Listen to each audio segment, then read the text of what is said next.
စိတ်ဓာတ်တွေတုံလုံးမှုမဖြစ်နဲ့ဒီလိုမဖြစ်အောင်ဘယ်လိုနှလုံးသွင်းရမလဲလို့ဆိုလို့ရှိရင်အေးအောင်မြင်မှုရတာဆိုတာလေထာဝရမဟုတ်ဘူး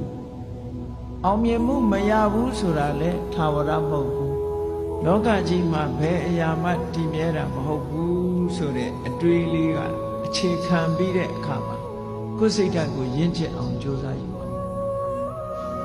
အဲ့ဒီအတွေးလေးကတာမန်ကြည့်လိုက်မယ်ဆိုလို့ရှိရင်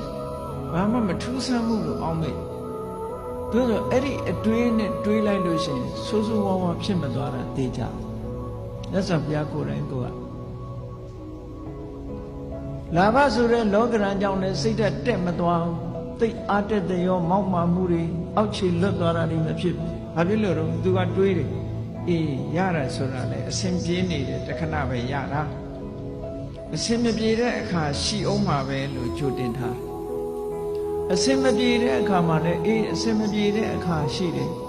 အစဉ်ပြေတဲ့အခါလည်းရှိအောင်မှာပဲဆိုရင်ဟောဒီအတွေးလေးကစိတ်ကိုတတ်တာရစေတယ်ဟုတ်အဲ့ဒါလို့စိတ်ကိုတည်ငြိမ်အောင်ဒီလိုမှန်ကန်တဲ့အတွေးနဲ့ယောနိသောမနတိကာရလို့ခေါ်တယ် wise attention ပေါ့မှန်ကန်တဲ့အတွေးကလေးနဲ့မထိန်ဘူးဆိုလို့ရှိရင်စိတ်ဓာတ်တွေဟာတည်ငြိမ်မှုမရတော့မရသည့်အတွက်ကြောင့်အကောင်းလောကရန်နဲ့တွေးပြီးဆိုလို့ရှိရင်စိတ်ဓာတ်တွေ